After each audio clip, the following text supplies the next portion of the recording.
So our new theme is coherence. Now we will watch a video about coherence.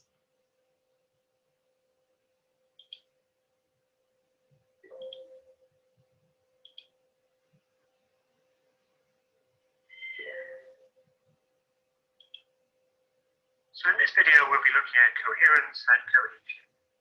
I'll be focusing on four different things. I'll begin with a brief definition of those terms.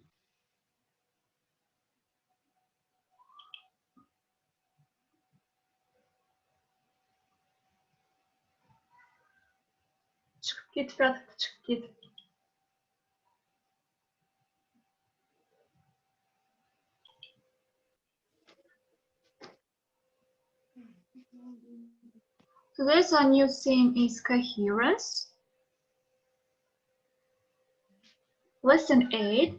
Subject is language aspects, the practice of language aspects. So in this lesson, we will watch a video about coherence and cohesion.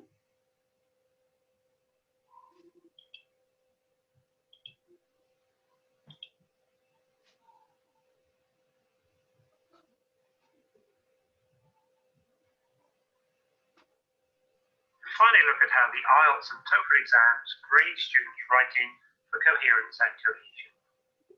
So let's begin with some definitions.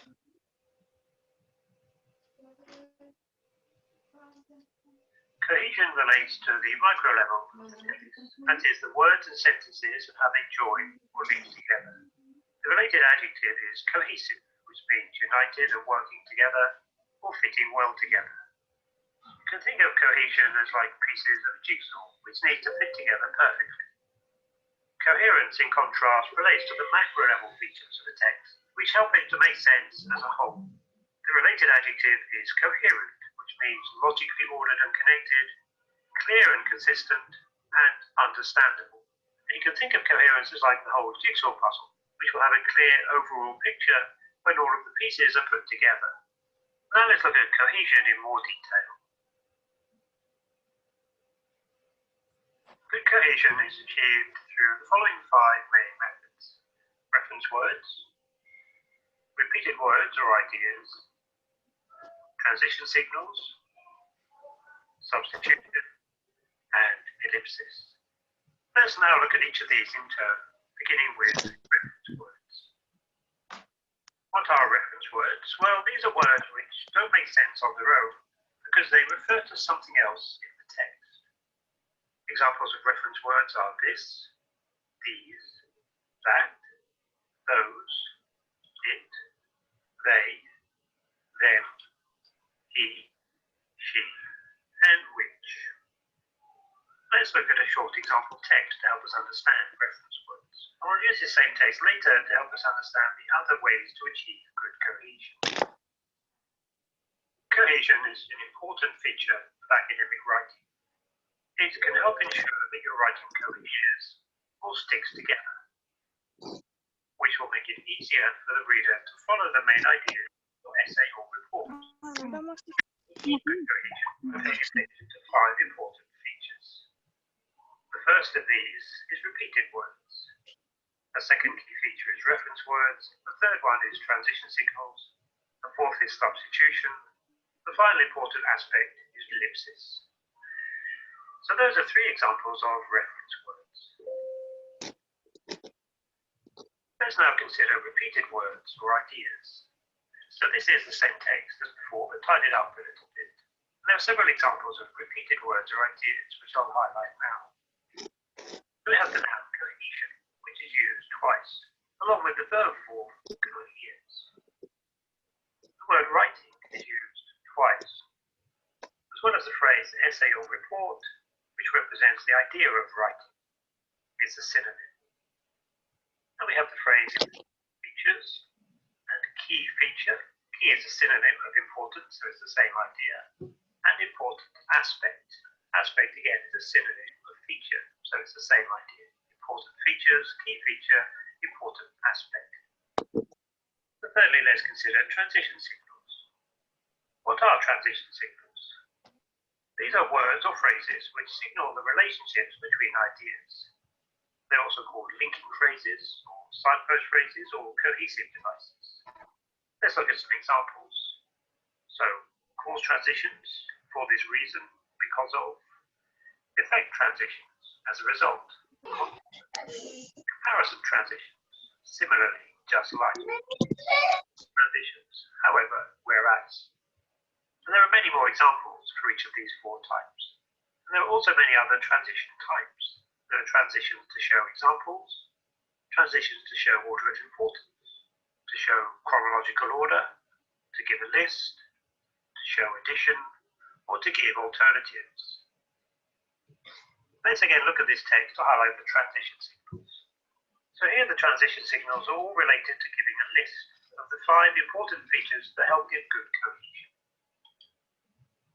So we have first, second, third, fourth, and final. Next, let's consider substitution. What is substitution? This is when we substitute, in other words, replace an earlier word or words with another word or words. And in some ways it's similar to reference words. So here's a couple of examples. The graph on the left shows average calorie intake by age, while the one on the right shows daily exercise levels. Here the word one is an example of substitution, because it substitutes for the word graph. Here's another example. Drinking alcohol before driving is banned in many countries, since doing so can seriously impair one's ability to drive safely. So here, doing so is an example of substitution, because it substitutes for the phrase drinking alcohol before driving. And there is one example of substitution in the text we just saw, a third one, which means a third important feature. So finally, let's look at ellipsis. What is ellipsis? Well, this is when we leave out words because the meaning is clear. So here's an example sentence which has far too many words, because we can leave many of these out and the meaning will still be clear. The first graph shows a high calorie intake for 20 to 25-year-olds, a lower intake for 25 to 30-year-olds, and a very low intake for those over 30. And the example passage we just saw also has an example of ellipsis. A fourth is substitution. So this means a fourth important feature is substitution. And the words important feature have been left out. So let's now consider coherence. So we saw a definition earlier. First of all, let's remind ourselves of what coherence is. So coherence relates to the organization and the progression of ideas in a text. It also relates to how clear and easy the ideas are to understand. In many ways, it's much more difficult to learn how to achieve good coherence than to achieve good cohesion. The problem with coherence is there are so many ways that we can organize ideas, so many ideas that we can use in the first place. And ideas that might seem perfectly clear to you, the writer, can be very confusing to the reader. How then can we improve coherence? Well, since it relates to the organization and progression of ideas, we need to make sure our ideas are well organized. And as it also relates to how easy the ideas are to understand, we need to make sure ideas can be understood by the reader. One way to help with the organization of ideas is to create an outline before writing. So an outline would normally include the thesis statement, topic sentences, supporting ideas, supporting details, reasons, examples, facts, statistics, and so on. Many students don't like to use an outline, especially for short, timed writing. But even if you just spend 1 or 2 minutes organizing your ideas, the end product can be much more coherent. So an outline is used before writing. Some writers like to create a reverse outline after writing. So this is the same as an outline, but it's written when the writing is finished. Doing this allows you to see whether your ideas are well organized or not. Make sure that you have a clear thesis statement, topic sentences, and summary if it's an essay. Remember I said before that coherence is about macro level. So a topic sentence will help a paragraph to make sense. And a thesis statement and the summary and the conclusion will make the whole essay make sense. If it's a report or something more structured rather than an essay, the aim groups, and headings will serve the same purpose. You should also check that all ideas in a paragraph relate to the topic sentence. And you can do this when the writing is finished or using the outline. Another word for this is unity. You can also check that all of the topic sentences relate to the thesis statement. So how can we make sure the ideas can be understood by the reader? Well, one way is to consider the audience. Who will be reading what you're writing? What do they already know? What do they not know? You should also consider the purpose. For example, if your purpose is to explain how something is done, but your writing really describes instead of explains, the person reading it is going to be confused. The final way to make sure your ideas can be understood by the reader is to ask somebody else, for example another student, to read through it and see if it makes sense. This is called peer editing. It's possible, for example, in an exam essay or other types of writing. This is something that you can do to help make sure your ideas can be understood. Finally, let's look at the criteria for the IELTS and TOEFL tests. So there are 4 areas that the IELTS writing test assesses: task achievement, coherence and cohesion, lexical resource, and grammatical range and accuracy. So coherence and cohesion is one of these 4. What we're going to do now is to look at the criteria in more detail and pull out features of coherence and cohesion. And these are the publicly available versions of the criteria which you can find online. The maximum score on the IELTS test, as you probably know, is 9. This is near native speaker level. Uses cohesion is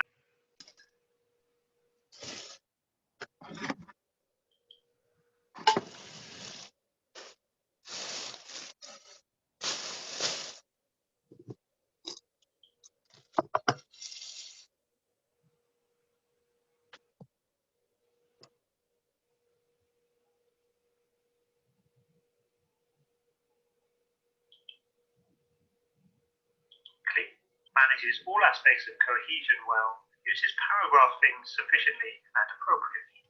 So while there's not much detail for cohesion here, we can understand that for coherence, what's needed is logical organization of ideas and appropriate paragraphing. These are the criteria for Band 7. Logically organizes information and ideas. There is clear progression throughout. Uses a range of cohesive devices appropriately, although there may be some under or overuse. So in terms of coherence, we have clear progression. And these are all things I talked about earlier. Logical organization, having clear paragraphs with clear topic sentences, and clear progression. And here we begin to understand the details of cohesion. So it's important to have a range of cohesive devices, which remember is just a synonym for transition signals.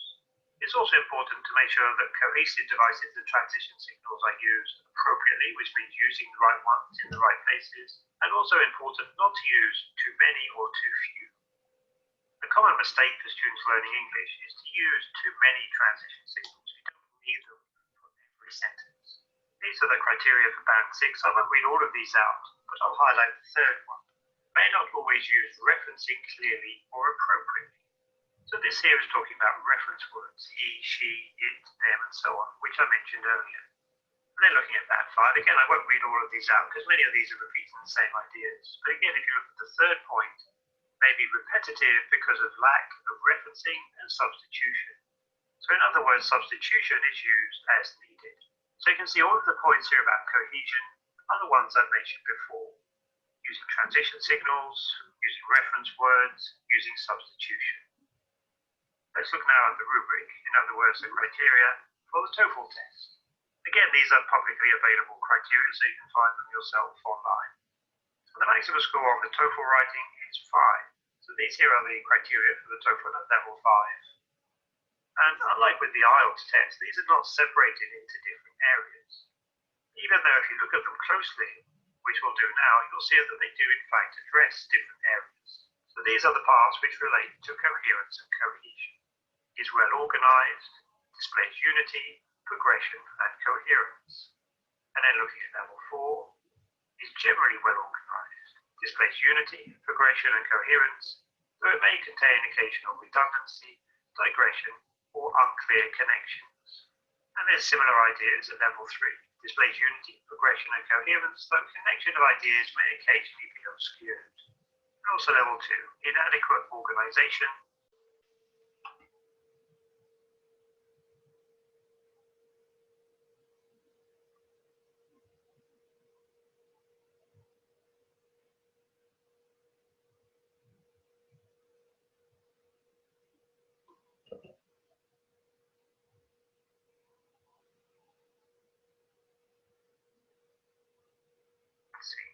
In other words,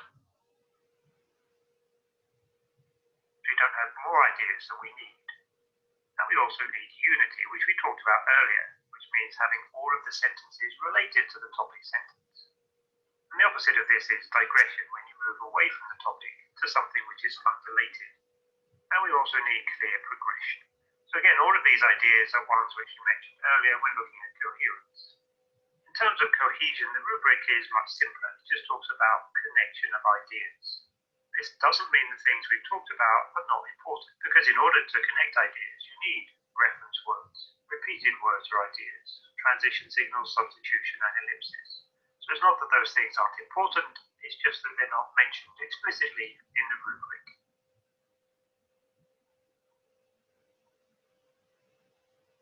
So summing up what we've learned in this video, first of all, we had a short definition of coherence and cohesion. Then we saw ways to improve cohesion in your writing, using reference words, repeated words or ideas, transition signals, substitution, and ellipsis. We saw how to improve coherence by organizing your ideas and making your ideas clear to the reader, and how the IELTS and TOEFL exams grade your work for coherence and cohesion. If you like the video, please subscribe to the channel, or check out some of the other videos I've made for learning academic English. So it is our video lesson. Now we'll watch a PPT about coherence. What is coherence?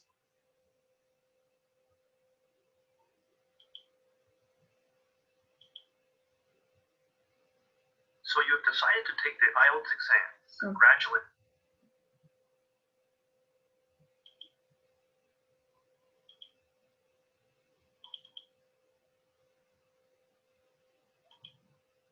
So coherence. Coherence is a piece of writing. It's coherence if it is clearly organized and has a logical sequence of ideas. Coherence. A text is coherence when it makes a sense. It makes sense when we can understand what the text is about. We can translate it, we can paraphrase it, and we can summarize it. We can explain this, the meaning to someone else.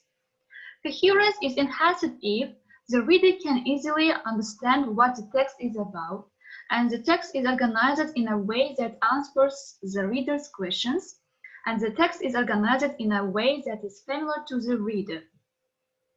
Example coherence paragraphs. The following paragraphs represent weak and strong examples of coherence. For example, the first one. For me, the worst thing about waiting tables is the uniform. All the waiters had to wear this ugly brown striped jumper. The shirts were polyester. Sometimes someone you know comes in. Now I have a job in an office. And second paragraph. For me, the worst thing about waiting tables was the uniform.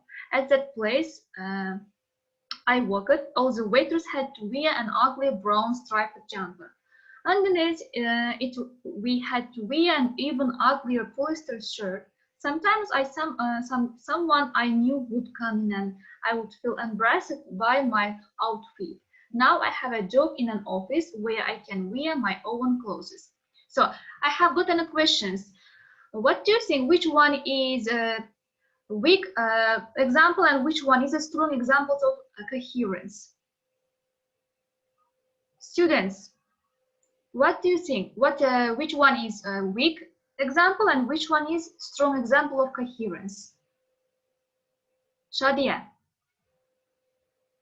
Shadia. Shadia.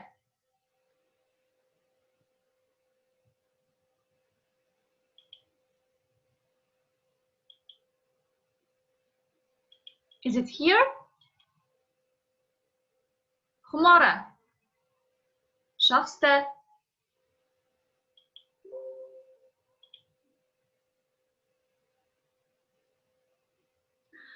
The first one is an example for the weak coherence, and the second one is a strong coherence. Example of an incoherent text. For example, he worked hard but earned little money and died very poor at the age of 35.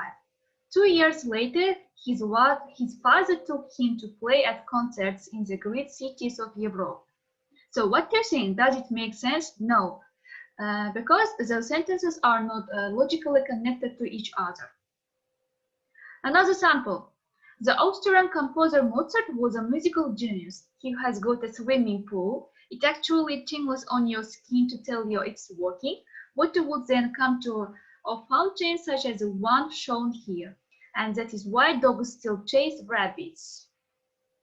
So it isn't coherent because a text to be coherent must refer to the same topic. So it is the end of our today's lesson. As a home task, you should do all the exercises on the Moodle platform and don't forget to submit it. So our lesson is over. Goodbye.